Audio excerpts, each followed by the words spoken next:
To make the most of this series, download our free guided workbook with reflective exercises from bayyinah.com/amazed. How's it, my bro? How's it brew?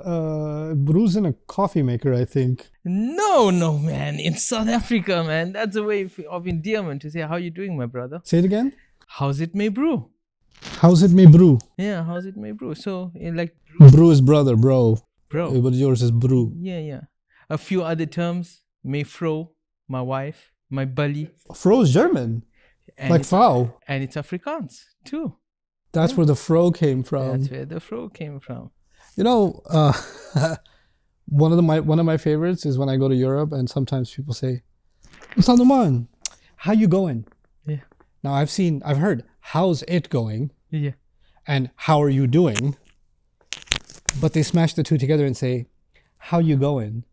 And I'm thinking, by car? By bus? What do you mean? But that's just their way of saying, how are you? Of course. Every language has its own patterns, and every language has certain words that are almost interchangeable between one another. Like, think of happiness and joy, or anger and rage. These words, even though they may have some nuances and they mean different things, but in many cases they are actually used almost exactly the same way, interchangeably, right?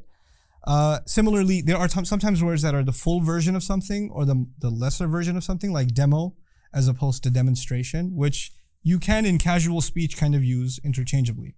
Now, bear in mind that as I share this example with you, the entire Quran is an oral tradition. It was revealed, and it was memorized as it was sent down, and it wasn't documented in the way that a book is written down. It's passed down primarily as an oral tradition, and later on, it is put into writing. So the Arabic language, let's start with that. The Arabic language actually has two words for giving counsel. One of those words is wassa, and the other word is awsa. And even if you don't remember that vocabulary, it's okay. Wassa is used in Arabic when you give counsel that is of a spiritual nature, or that when you give it over and over again. So basically, actually in Arabic, the only nuance to wassa is counsel that is given over and over again, as opposed to that awsa is actually counsel that's given one time. So I'll repeat that again. Wassa, over and over again. Awsa, one time. Remarkably, in the Quran, counsel is talked about several times.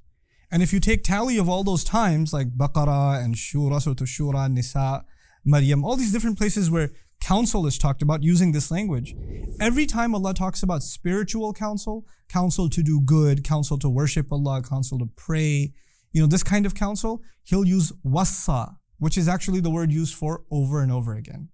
And every time counsel is of a financial matter, like, inheritance is also kind of the deceased left some counsel about how the money should be distributed, He uses awsa.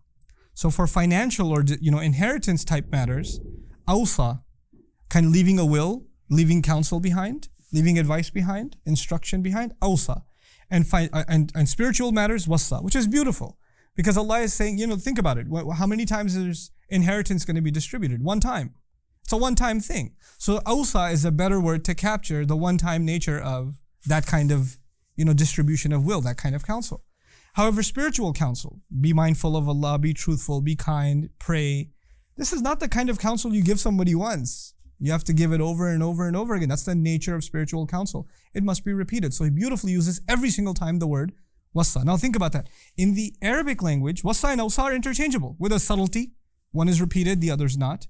But the Quran is very precise about where it uses each one, with one amazing exception. Isa alayhi salam, Jesus is born. The Quran has a unique narrative about Jesus that the Bible doesn't have, that he spoke the day he was born. And part of his speech is وَأَوْصَانِي بِالصَّلَاةِ وَالزَّكَاةِ مَا دُمْتُ حَيًّا. He counseled me to pray and to charity so long as I'm alive. Meaning Allah counseled Jesus. Isa says, alayhi salam, Allah counseled me to pray and to give charity. Except the word he used for counsel this time is the word that you typically find in the Quran for financial matters. Why though? This is a spiritual counsel. To pray, to give charity. Some argued that perhaps this word is used here because charity was mentioned, which is financial. But there's something more going on here. Remember in the beginning of this elaborate explanation, I told you that awsa is for one time and wassa is over and over again. Isa alayhi salam is how old? One day.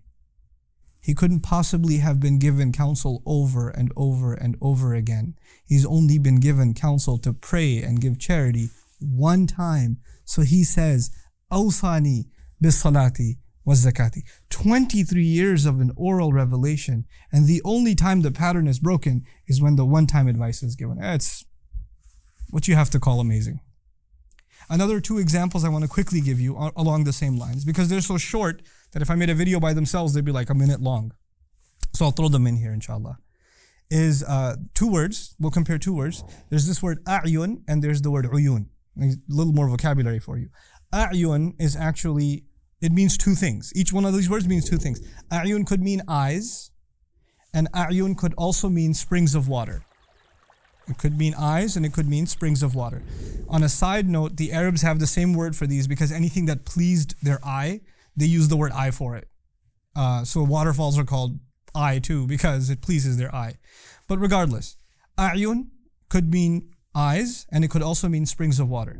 Another word, uyun, could also mean either one of these things. It could mean eyes, and it could also mean springs of water. But the Quran has a particular signature. So for 23 years of this oral tradition, every time a'yun was used, it was about the eyes. And every time uyun was used, it was about the springs of water. Even though in Arabic, both of those could carry both meanings, the Quran decided that it's going to have a signature where a'yun consistently will be talking about eyes, and uyun consistently is going to be talking about springs of water. That kind of consistency in oral speech is impossible to keep up with. It's just impossible to keep up with. And finally, just along the same lines, is the distinction between 2 kinds of rain. The Arabs use the word matar for rain. They also use the word ghayth for rain. And interestingly enough, in the Quran, matar, every time a rain is kind of like a flood kind of a rain, or a punishment is raining from the sky, matar. And every time rain has something good in it, something that produces life and gives vegetation, ghayth. So it actually distinguished between the 2 kinds of rain that the Arabs themselves would not distinguish. They would use matar and ghayth interchangeably. Rain is just rain, but 2 different words for 2 different scenarios of rain. Good rain, ghayth. Terrible rain, matar. Over and over again for 23 years. The point of this short session was to illustrate to you how the Quran, when it picks a word, and it sticks with it, and it creates a pattern using that word, it actually creates a literary signature for that word. And these are the kinds of things, inshallah ta'ala, over the course of this series that I hope to elaborate before you more and more and more. May Allah give us a genuine appreciation of His beautiful word. Barakallahu li wa lakum. Assalamu alaikum wa rahmatullahi wa barakatuh. See you next time. So much of the work on the Quran has been completed on Bayyinah TV. I want you to enjoy systematically studying the Quran from the beginning all the way to the end, in brief and then in great detail. And to do that, I'd like for you to sign up on BayyinahTV.com. And once you appreciate what's going on in Bayyinah TV, I want you to become an ambassador for it and share that subscription with friends and family and give it as a gift also. Thank you.